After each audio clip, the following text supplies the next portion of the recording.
Trophée Yashin 2024-2025, mon top 5. Pas de faux suspense avec en numéro 1 Gigio Donnarumma.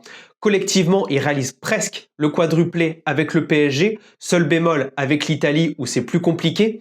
Et surtout, individuellement, il qualifie le PSG à Anfield, il évite la remontada au Villa Park et surtout est très bon dans les tours chauds d'Arsenal, à l'aller comme au retour pour le PSG. En numéro 2, le Suisse Yann Sommer.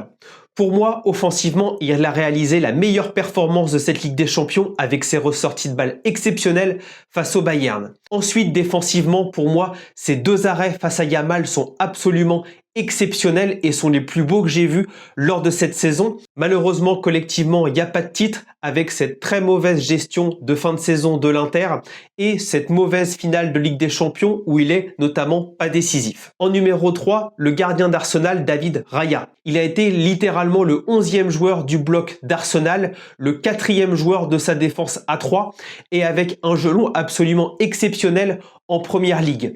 Et notamment la double confrontation face au Real, sa supériorité numérique qu'il apporte a été décisive pour Arsenal. Et défensivement, je l'ai trouvé très bon sur les sorties aériennes malgré sa petite taille. Et surtout, il a été la meilleure défense de première ligue avec seulement 34 buts pris, moins d'un but par match, avec 7 buts de moins encaissés que Liverpool. Et donc j'ai trouvé vraiment très serein également sur sa ligne de but. En parlant de Liverpool, en numéro 4, je place Alisson Becker, le lauréat de 2019. Il a remporté le meilleur championnat du monde collectivement et jusqu'à la double confrontation du PSG, on pensait que Liverpool était vraiment la meilleure équipe de cette saison. Et individuellement, il a porté les Reds jusqu'à la double confrontation face au PSG. Notamment, les supporters parisiens font encore des cauchemars de son match aller absolument monstrueux au Parc.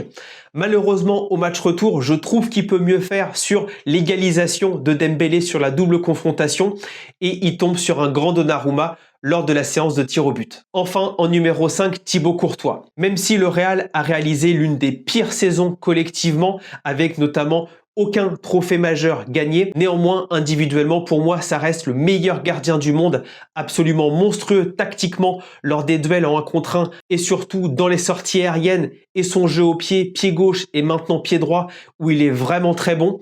Et évidemment, sur sa ligne, il reste Thibaut Courtois.